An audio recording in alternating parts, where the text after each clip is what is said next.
Mensagem do dia, com o pastor Marcelo Gomes.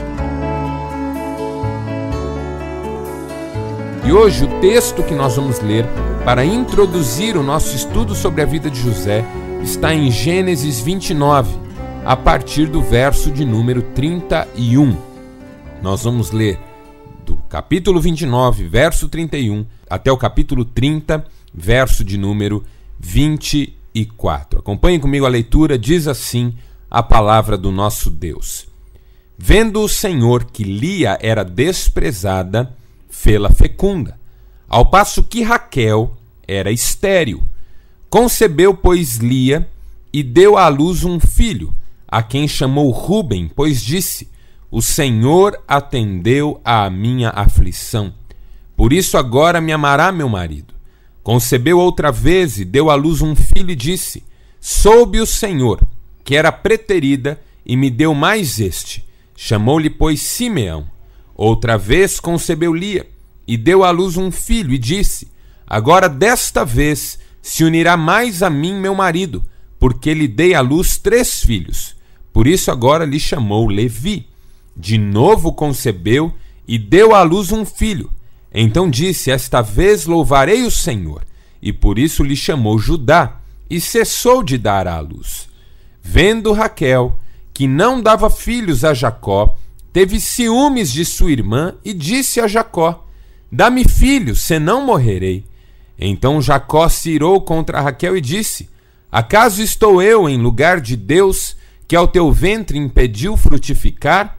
Respondeu ela: Eis aqui Bila, minha serva, coabita com ela para que dê à luz, e eu traga filhos ao meu colo por meio dela. Assim me deu a Bila, serva sua, por mulher, e Jacó a possuiu. Bila concebeu e deu à luz um filho a Jacó. Então Jacó disse a Raquel: Deus me julgou, e também me ouviu a voz, e me deu um filho. Portanto lhe chamou Dan. Concebeu outra vez Bila, serva de Raquel, e deu à luz o segundo filho a Jacó.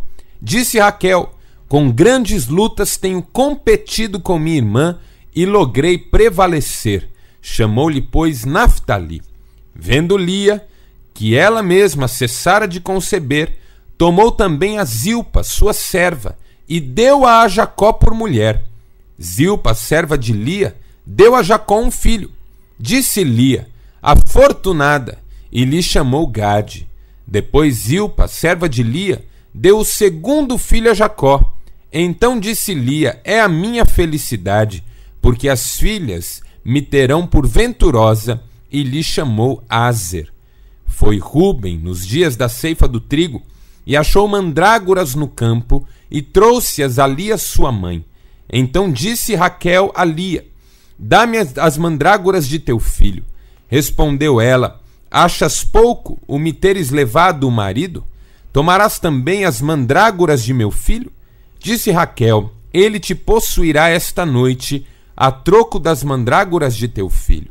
À tarde, vindo Jacó do campo, saiu-lhe ao encontro Lia e lhe disse: Essa noite me possuirás, pois eu te aluguei pelas mandrágoras de meu filho. E Jacó naquela noite coabitou com ela. Ouviu Deus a Lia. Ela concebeu e deu à luz o 5º filho. Então disse Lia: Deus me recompensou, porque dei a minha serva a meu marido, e chamou-lhe Issacar. E Lia, tendo concebido outra vez, deu a Jacó o 6º filho. E disse: Deus me concedeu excelente dote. Desta vez permanecerá comigo meu marido, porque lhe dei 6 filhos. E lhe chamou Zebulon. Depois disto, deu à luz uma filha, e lhe chamou Diná. Lembrou-se Deus de Raquel, ouviu-a e a fez fecunda. Ela concebeu, deu à luz um filho e disse: Deus me tirou o vexame. E lhe chamou José, dizendo: Dê-me o Senhor ainda um outro filho. Até aqui, louvado seja Deus pela sua palavra. Muito bem, você deve ter percebido que o texto que nós lemos não é mais do que uma grande confusão. Talvez você tenha encontrado alguma dificuldade em acompanhar a leitura dessa história. Não é por menos, a história é realmente muito estranha. Na verdade, é uma história triste. É uma história de desamor, é uma história de rivalidade, é uma história de tristeza, é uma história que não glorifica a Deus, embora Deus seja mencionado nela muitas vezes, sempre no ponto de vista de quem acha que está sendo abençoado por Deus ou de quem acha que está sendo prejudicado ou esquecido por Deus. É uma história confusa, que é exatamente esse homem de Deus chamado José. Para nós falarmos da vida de alguém, é importante que nós saibamos de onde vem esse alguém, de onde essa pessoa surge, de onde ela aparece e como ela surge diante dos nossos olhos. Note, o que eu estou querendo dizer para você é o seguinte: para nós estudarmos a vida de José, é muito importante que nós avaliemos e analisemos essas circunstâncias que envolveram o nascimento de José, para que possamos tirar algumas lições sobre a vida deste homem que tanto tem para nos ensinar. E é interessante você notar que a vida de José começou num ambiente de muita divisão, num ambiente de muitas brigas, de muitas contendas, de muito desentendimento. O lar em que José nasceu era um lar dividido. O lar em que José nasceu era um lar tumultuado. O lar em que José nasceu era um lar cheio de confusões. Por exemplo, Raquel e Lia disputavam o amor de Jacó. E Jacó era, inegavelmente, muito mais próximo de Raquel do que de Lia. A Bíblia chega a dizer que Jacó amava Raquel, mas não amava Lia. Você conhece a história de Jacó, Raquel e Lia. O que aconteceu na vida dessas três pessoas? Jacó conheceu Raquel e se apaixonou por ela, de modo que decidiu casar-se com ela. E para poder casar com ela, Jacó trabalhou 7 anos na propriedade do pai de Raquel, um homem chamado Labão. E Labão então concordou em dar Raquel para se casar com Jacó, depois que Jacó terminasse 7 anos de trabalho na sua propriedade.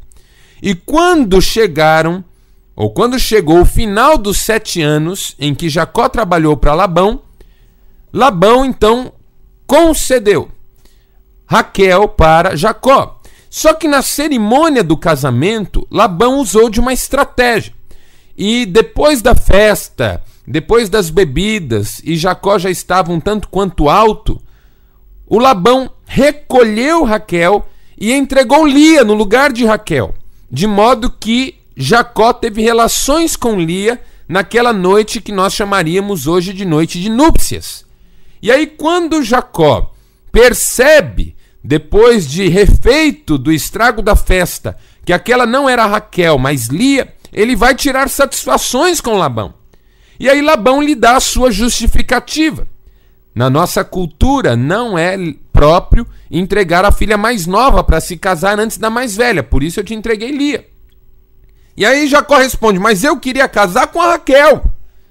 E o Labão diz para ele: então você vai ter que trabalhar mais 7 anos. E Jacó faz um compromisso com Labão. Se casa com a Raquel e trabalha mais 7 anos para Labão na sua propriedade. Ou seja, Jacó teve que trabalhar 14 anos por amor de Raquel. Talvez a minha irmã que está me ouvindo agora falar dessa mensagem esteja pensando o que o seu marido já fez por você nessa vida, não é? E talvez o maridão esteja me ouvindo agora e esteja com raiva do Jacó, porque o Jacó é aquele tipo de homem que cria problema para todos os outros homens. Como um homem que eu conheço, que gosta muito de mandar flores para sua esposa, e mesmo quando ela está em eventos públicos, ele manda flores, bombons, e as outras mulheres ficam morrendo de inveja e cobrando seus maridos, que por sua vez ficam cheios de ódio daquele homem que mais criou problema do que solução. Jacó é exatamente esse tipo de homem que cria problema para nós homens, porque mostra o que é o amor de fato. Trabalhar 14 anos em nome da sua amada, de poder ter a mão da sua amada. Jacó trabalhou 14 anos pelo amor de Raquel, mas acabou levando Lia no processo, porque foi enganado por Labão. E de repente, eis Jacó com duas mulheres, Raquel e Lia. E as duas então vivendo esse drama de terem o mesmo marido.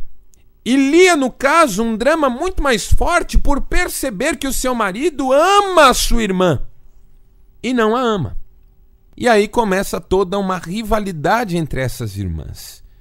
E a rivalidade se acentua à medida em que Lia começa a ter filhos e Raquel vai ficando para trás porque aparentemente é estéril.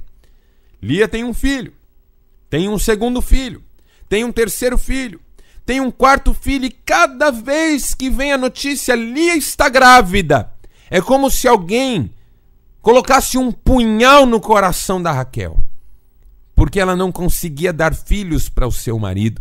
Isso virou motivo de briga no lar de Raquel e de Jacó. Discutiram, Jacó se indignou com Raquel, sua esposa. Acaso sou eu Deus para abrir o seu ventre, já que você é estéril? E Lia, por sua vez, achando que cada filho seria um motivo para que Jacó viesse finalmente a amá-la. Você consegue visualizar comigo, nessa hora, o drama dessa família? Você consegue imaginar as lágrimas, as brigas, as esperanças que a cada dia se tornavam em frustrações? Lar dividido. Aí o que acontece? Porque Lia já teve 4 filhos e Raquel ainda não teve nenhum, ela tem uma ideia, mesma ideia que Sara teve em relação a Abraão. Já que eu não consigo te dar filhos, toma aqui a minha serva e tem um filho com ela. E aí Raquel faz a mesma coisa que Sara fez. Chama Jacó e diz assim: olha, eu quero que você pegue Bila, minha serva, e tenha filhos com ela. E Jacó tem então 2 filhos com ela, já são 6 ao todo. 4 de Lia e 2 de Bila. Quando a Lia vê isso, ela diz: ah, então vale tudo? Porque quando vale tudo na vida da gente é um problema, hein? Porque se vale tudo para nós, vale tudo para aqueles que estão contra nós. E aí Lia também acha que tem o direito de fazer o que Raquel fez. E pega Zilpa, sua serva, e diz: olha, Jacó, você vai ter que ter relações com ela também, porque eu também não consigo mais te dar filhos, já te dei os que eu podia, e agora eu quero que você tenha filhos com a minha serva. E Jacó tem mais 2 filhos com a serva de Lia, que é Zilpa. E agora já são 8, não perca a conta, irmão. E não se distraia, porque a mensagem de hoje necessita da sua mais completa atenção. Aí, como o tempo vai passando, Jacó já tem 8 filhos, os meninos estão crescendo e Raquel continua estéril. Raquel aparentemente desanima.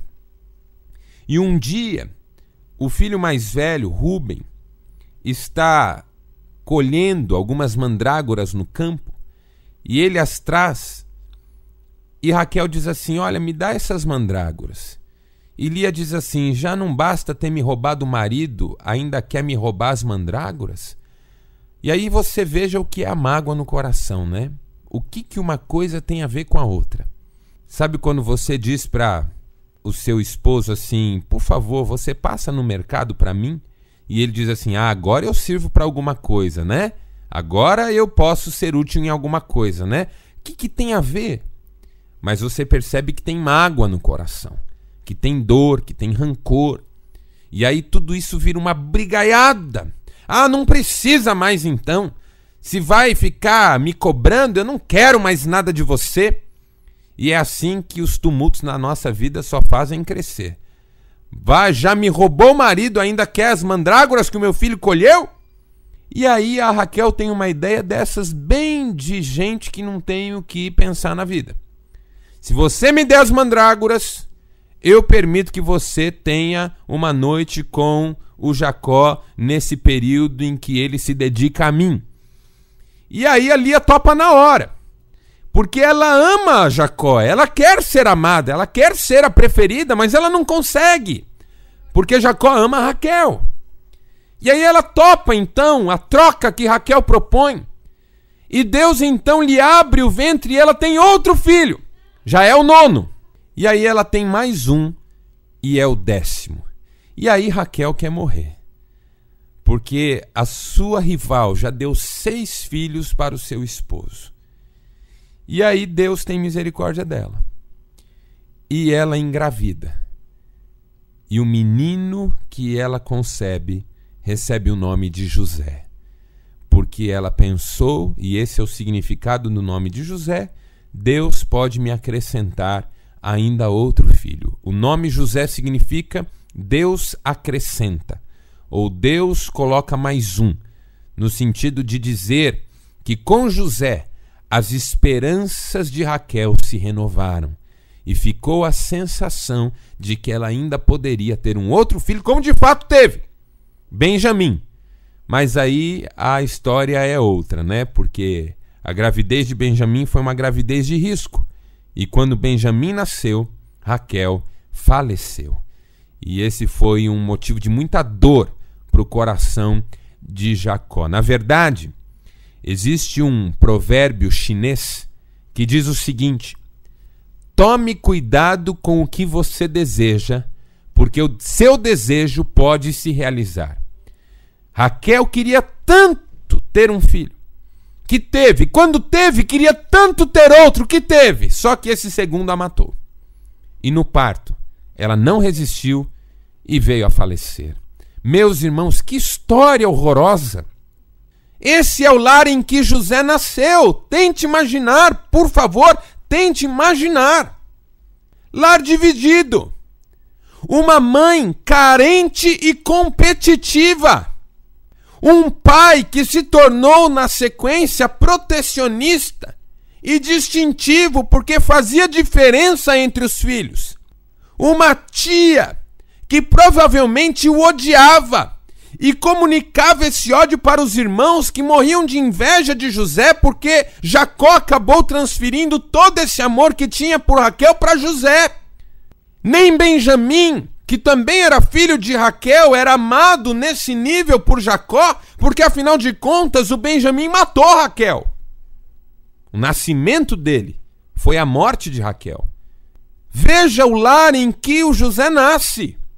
Lar dividido, irmãs rivais, mãe carente e competitiva, pai protecionista e fazendo distinção entre os filhos, uma tia que o odiava, com meio-irmãos que o odiavam também.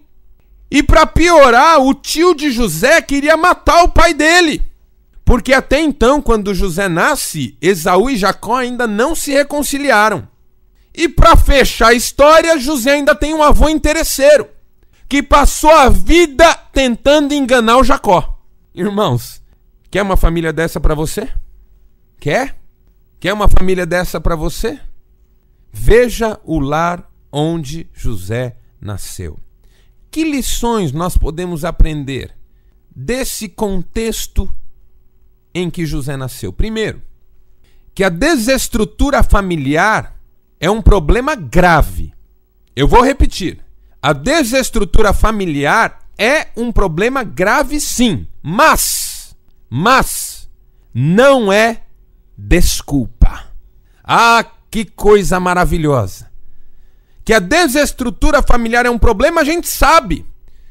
Que a pior coisa do mundo para uma criança é nascer num lar dividido, desmoronando, a gente sabe.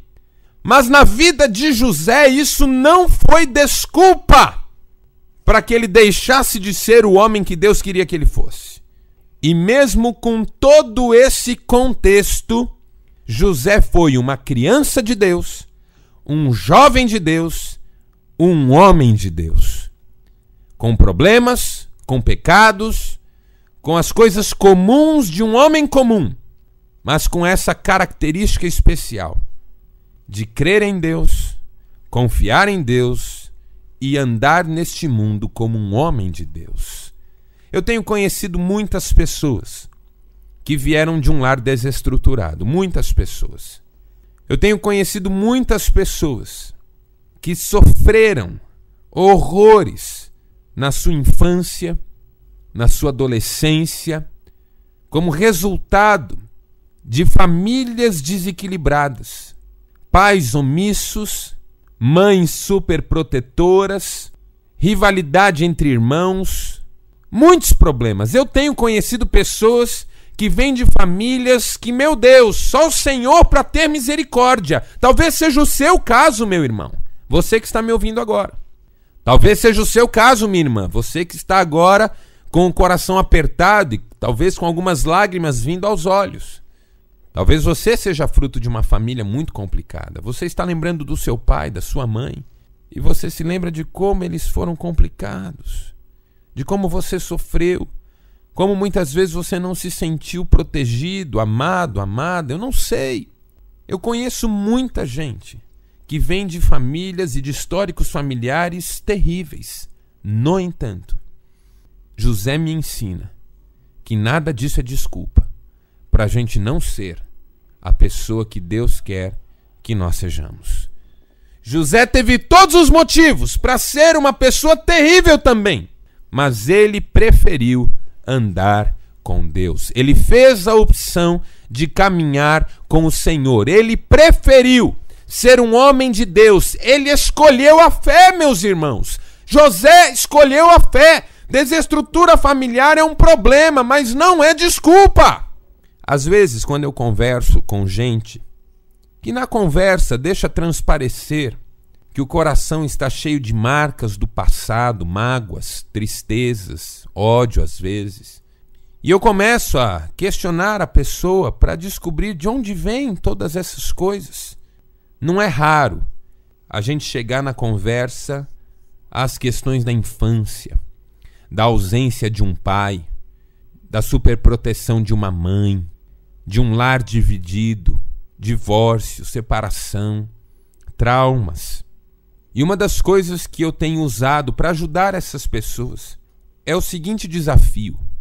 Tem horas, meu irmão, tem horas, minha irmã, que a gente tem que dar uma boa olhada no espelho e identificar no espelho, diante do espelho, a pessoa que nós nos tornamos. Por quê?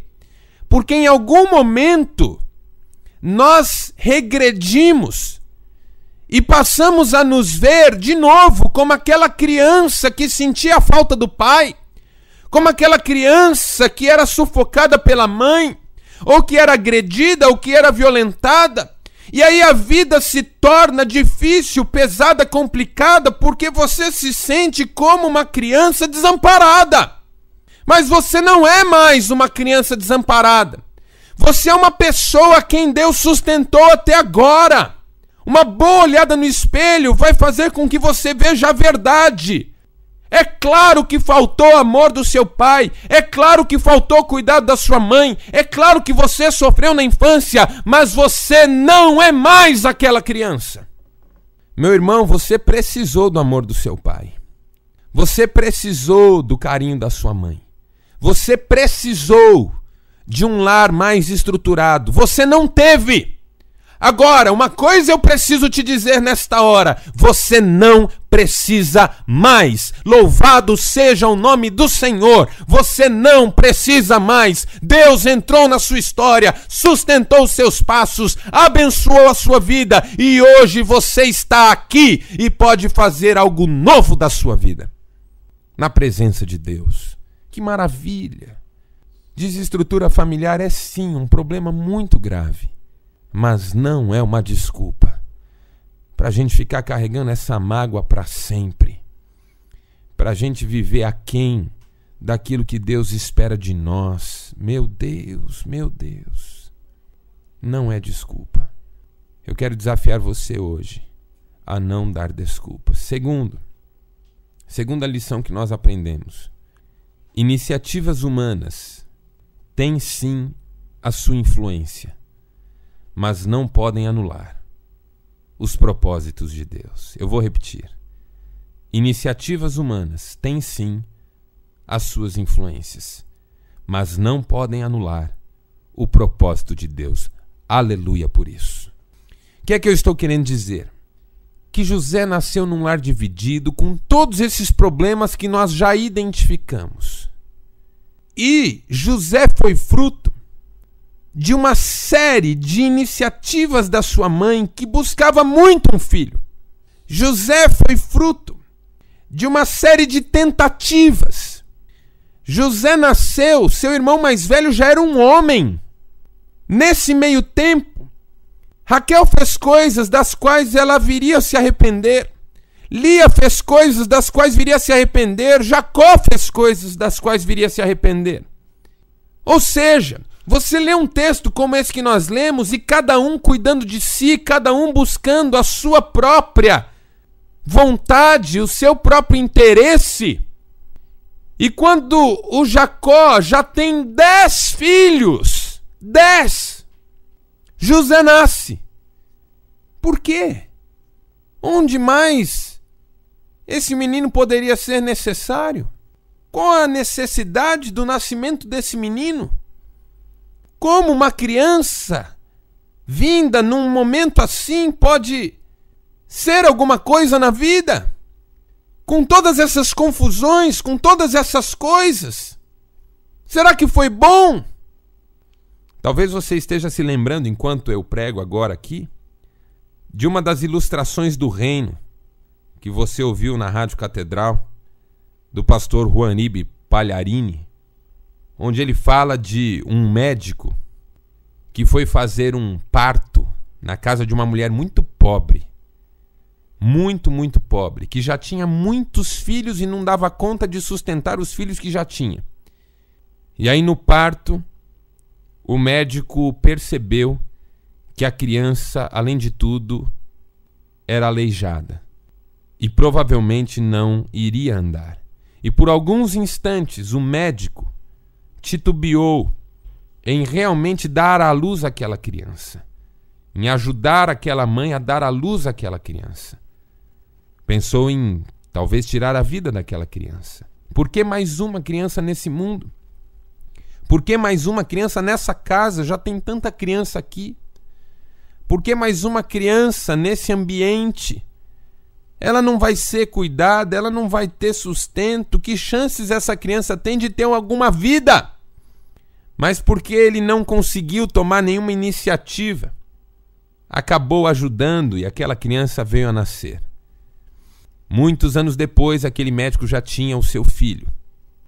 E o seu filho veio a ter uma doença. E o seu filho teve uma doença e precisou procurar um médico. Como aquele médico não tinha solução para o seu filho, e os médicos que ele procurou também não tinham, ele ficou sabendo de um jovem médico que era especialista no problema raro que o seu filho tinha. E quando ele levou o seu filho no médico, qual não foi a sua surpresa ao encontrar aquela criança que, por gratidão, que por ouvir as histórias do médico que a ajudou a nascer, escolheu fazer medicina, levava o nome daquele doutor e agora era a salvação para a vida do seu filho. O que é que essa história nos ensina? O que é que a vida de José nos ensina? Que ainda que as pessoas tumultuem as circunstâncias, que ainda que alguém pareça ter sido fruto de um acidente, que ainda que pareça que uma criança é mais um problema do que uma solução, nada que os homens façam anula o propósito de Deus. Então, se você que está me ouvindo hoje é fruto de um estupro, ou de uma relação em que seu pai e sua mãe estavam alcoolizados e o seu pai sumiu na vida, ou você é fruto de um acidente de percurso na vida de um casal que já havia decidido parar de ter filhos, ou se você nasceu e sua mãe rejeitou você, eu não sei. O que eu sei é que nada disso anula que Deus tem um propósito na sua vida. Deus te abençoe, meu irmão. Deus te abençoe, minha irmã. Você não está nesse mundo por acaso. José não veio a esse mundo por acaso e depois, na história dele, nós descobrimos isso. Você não está aqui por acaso. Você não é um acidente. Você estava nos planos mais lindos de Deus e está nos planos mais lindos de Deus. e Deus pode fazer coisas maravilhosas através da sua vida. Basta que você acredite nisso. 2 lições que nós aprendemos só com o nascimento de José. Que desestrutura familiar é um problema grave, mas não é uma desculpa. E iniciativas humanas podem influenciar, mas não anulam os propósitos de Deus. Eu quero orar com você. Pai amado, Deus da glória, nós estamos mais uma vez com o coração prostrado diante do teu altar, em oração, em favor daquelas pessoas que ouviram a palavra e creram na palavra, não na minha palavra. A minha palavra não acrescenta nada ao coração de ninguém. Como disse o poeta Fernando Pessoa, eu tenho ideias e razões. Conheço a cor dos argumentos, mas não chego aos corações. Não é a minha palavra que toca, é a tua, Senhor.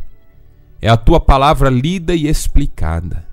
É o teu Espírito transformando cada letra em vida, em ânimo, em vitória. Por isso, meu Deus, eu oro nesta hora por aqueles que ouviram a palavra, creram e estão necessitados de um toque das tuas mãos, um milagre, uma vitória, uma bênção, uma libertação. Pai, faze a obra nessas vidas.